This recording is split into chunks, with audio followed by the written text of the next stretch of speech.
Shri Ganesha Sharada Gurubhyo Namaha Agajanana Padmarkam Gajananam Aharnisham Anekadam Tam Bhaktanam Ekadantam Upasmahe.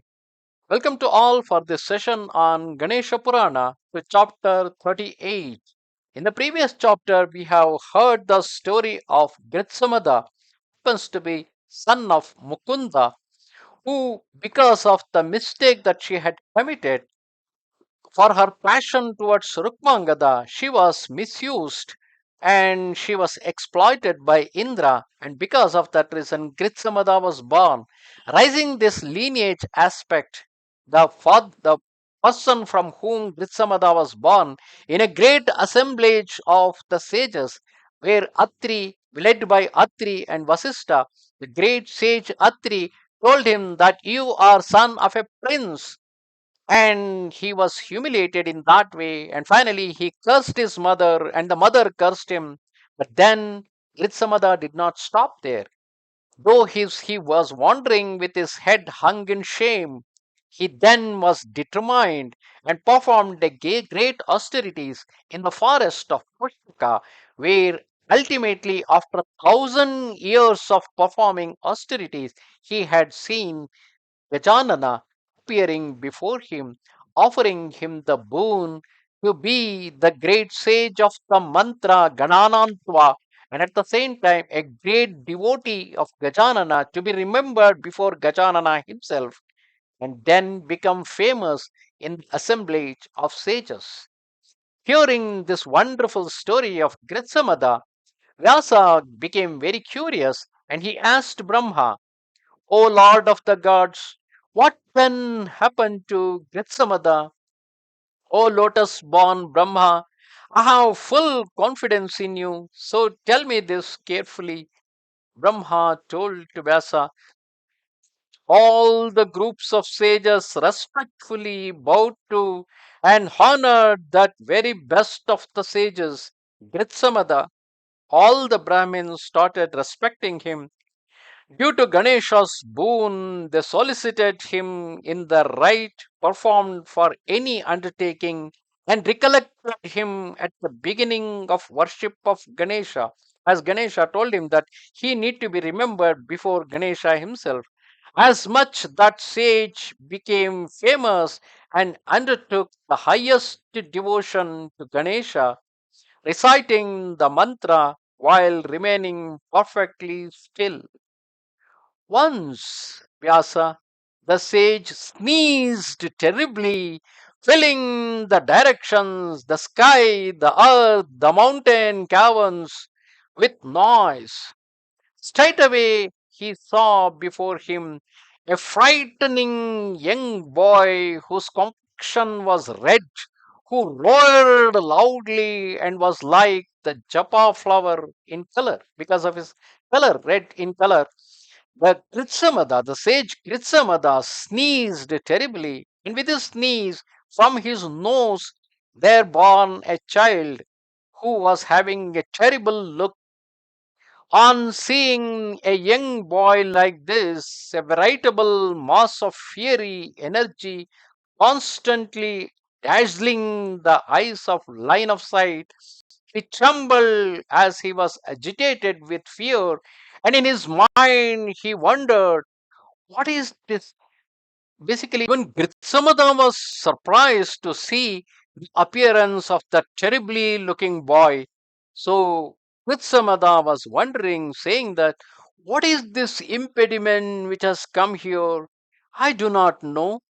Might be a wonderful son Gananatha has given me. Is this because Gananatha has blessed him, saying that your son will going to be powerful, who will going to control all the people across all the three worlds? Was this the same son who is given to me by Gananatha?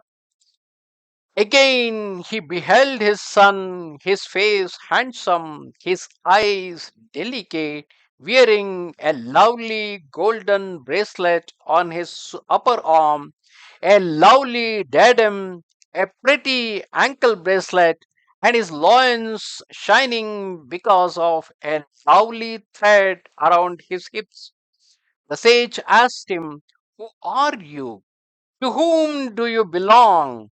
What do you want to do? Tell me where your parents are and where your home is, child of, O child of great splendor."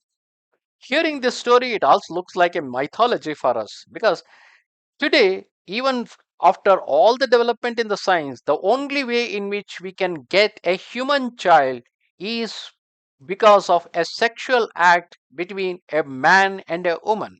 Even otherwise, in a laboratory, the semen can be mixed with the egg from ovum. Semen can be mixed with the ovum, and with that, a child can be created.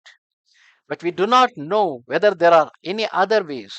Though the science is progressing, we know about cloning even without the semen or the ovum. By simply taking a cell, by cultivating the cell, it is possible to give birth to a new living being.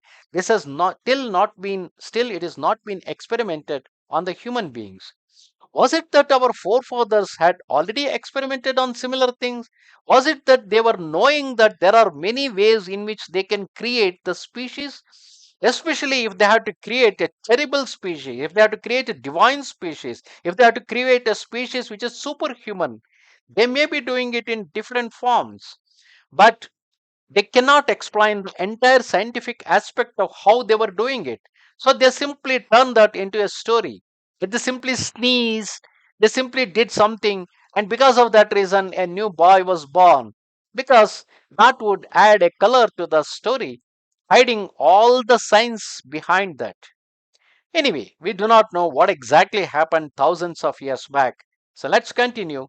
Brahma said, when he had heard this speech of his, the young boy spoke to the sage. The young boy said, "You know the past, the present, and the future. So why are you questioning me? Even so, as I am subject to your command, I will speak to you. I was born from your sneeze, and as you alone are my mother and father, be kind to me. O Father, look after me for several days. O sage, I am capable of subduing the triple world, and I am going to bring the Lord of Gods into a state of subjection. There is no doubt of it. Look at my strength. Again, there may be a scientific aspect behind that. Today, we know the only way we can bring up a child is that it requires several years for a human child to grow. Was there any scientific means? Was there any science behind in which a superhuman child can be brought up within few days? That there onwards it will be able to take care of itself. Because here in this story, that young child of only few days, it walks into a forest and start performing austerities. And how is that possible? If you simply denying that as a story, yes, it can be denied as simply a mythology, simply as a fiction. Because what we cannot understand through scientific means, we simply call it as fiction. There was a time when flying in the air was a fiction. There was a time when two people speaking across the world was a fiction, but today it had become a reality. And tomorrow it might even become a reality that the child may be born without any sexual act or without the requirement of semen or the womb, without the requirement of those things. And there may be a possibility the child may be brought up within few days to be a young man. And then onwards, the child may live for 100 years, be remaining as this with the same youngness. Who knows what the science will be able to achieve? Brahma said, after he had given ear to his speech, the sage Grithsamada was filled with both joy and apprehension and uttered this polished speech. If he really is capable of tormenting people in the triple world, even though he has just been born, then I'll give my son his own mantra. The god Vinayaka, the Lord of the world, will be completely gratified by it, and so will give him what he wishes. and I too will become famous. Because the child was born because of the blessings from Vinayaka. Vinayaka gave him the great mantra. So Grithsamada decided to pass on that mantra to his son, so that by reciting that mantra, if his son become famous, because of that reason the father also will become famous. Pondering this in his mind, he then taught him his own mantra, namely Gananam Tva. This entire mantra goes Gananantva Ganapatim Bhava Maha. Likewise, it continues. Anyway, let's not spend more time on that. And he then said to him, whilst respectfully performing personal service, and after fixing your mind on Gajanana, you must recite this Vedic mantra. When he is fully satisfied with you, O son, he will give you all your wishes, so that all your wishes will going to be fulfilled by the blessings of Gajanana, and you can get the appearance of Gajanana. You can get to Gajanana by reciting that great mantra Gananantva.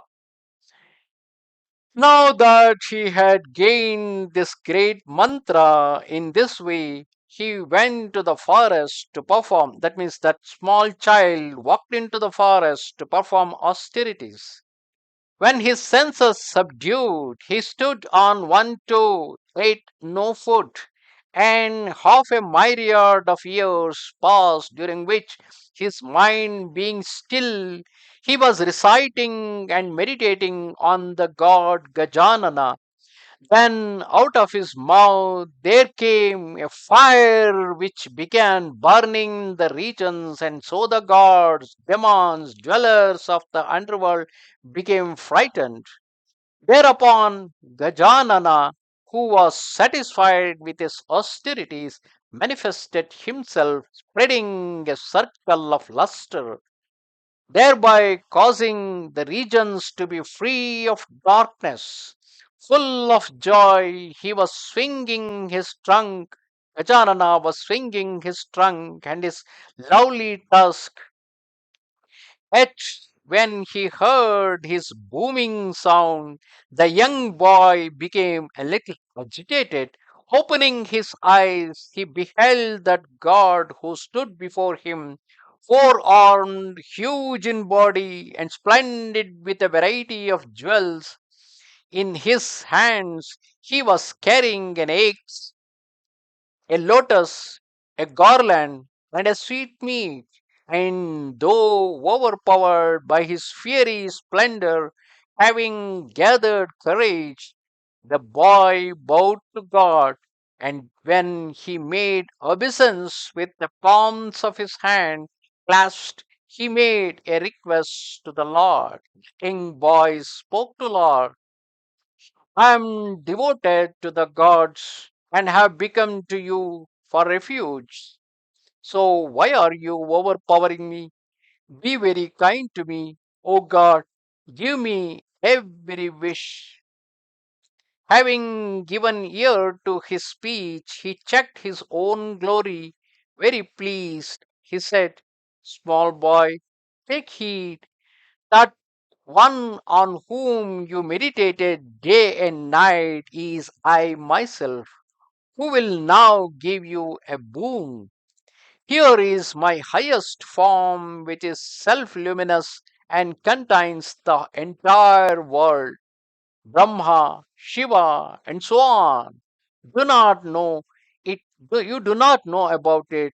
In no way will humans ever know, nor the gods, nor all the sages, nor the other royal sages, nor the demons, nor the accomplished sages and the heavenly musicians, nor the snakes, nor the danavas. That means none of them know who is the supreme God, supreme deity, who is the God of all the gods, who is above all, who is the owner, who has created, and who from whom the entire world got created, and in whom the entire world at the time of destruction will disappear. So nobody knows about it. That's what in the past, in the previous chapter, I told about the Brahma, about whom Grithsamada was talking. So this child is also speaking about the same thing. In fact, the child was not knowing that the one who appeared before him is Gajanana. So Gajanana is explaining him that I am the Brahma, but I am bound by your austerity, so I have come here to give you a boon. Request me any boon your mind desires. Then the boy said, by seeing you, I am fortunate. So too is my father very fortunate, and my austerity and my life are now become meaningful. Because of my youth, O Lord of the gods, I do not know how to compose a eulogy. However, you are the creator, the protector, the destroyer of all worlds. Through your brightness, the sun, fire, and the moon shines. Through your majesty, you make moving and unmoving things attentive. O very wise God, not even Brahma and Shiva know your exceptional greatness. If you are going to give me a boon, O Gajanana, then give me this, O Lord. Give me a special capacity to subdue the triple world. Gods, demons, heavenly musicians, humans, snakes, rakshasas, as well as wandering bards, kinnaras, and sages must always be subject to me. Whatever I conceive mentally must always be realized immediately. The protectors of the world who are led by Indra should at all times offer me servitude, and while I am on earth, you must bestow various enjoyments upon me and liberation at the time of my death. Also, in accord with the command, I request this city as another boon from you. Let it become famous since it has been here and I performed this fierce austerity. Let it become famous amongst people under the name Ganeshapura. That means the small child, it wants that point where he performed the penance to be the great divine spot, and at the same time he be powerful across all the three worlds, so that the people living in all three worlds be very obedient to him, being his subjects. Ganesha said, you will achieve the conquest of all three worlds. You will be afraid of nothing, and everybody will always be subject to you. I will give you a triple city made of gold, silver, and iron, which will be indestructible to all the gods except Shiva. It will move wherever it wishes. It's like a aerial vehicle. So there will be triple city, one made of gold, another made of silver, and third made of iron. And because of these three cities are floating in the air, his name is also called as Tripura. Here three means three, T-R, Tripura. Three means three, Pura means cities. Three cities. So his name was considered as Tripura. In fact, the word three, Tritiya in Sanskrit, or three in English, are both mean the same. So because of that reason, it is best difficult to explain. Become famous, you will become famous in the world, and you will attain liberation only when Shiva destroys your city with a single arrow. The only way in which this Tripurasura can be killed is only by Shiva, who will going to destroy all those three cities made of gold, silver, and iron with a single arrow. Entertain, no doubt about that. Everything else you have wished for will also come about through my favor. Brahma said, having given such boons, the Lord disappeared from there, but the demon called Tripura became dejected rejected because he was separated from that God. After gaining boons consonant with his wishes, he attained great happiness and strove physically to bring about victory over the triple world. Thus ends the 38th chapter of Upasana Khanda of the glorious Ganesha Purana, in which we have seen the birth of Tripurasura, who was now blessed by his first he was blessed by his father Grithsamada, and he was given with the mantra called as Gananantva, and by reciting that mantra he had received the boon from Gajanana to become all powerful across the three worlds, so that he will going to rule over the three worlds. And he was given with the three aerial vehicles, three aerial cities made of gold, silver, and iron. And only Shiva could able to destroy them. So no other god will be able to overpower on him. Namaste Sharada Devi, Kashmira Puravasini, Twamaham Prarthaye Nityam, Vidya Danancha Dehime. Goodbye.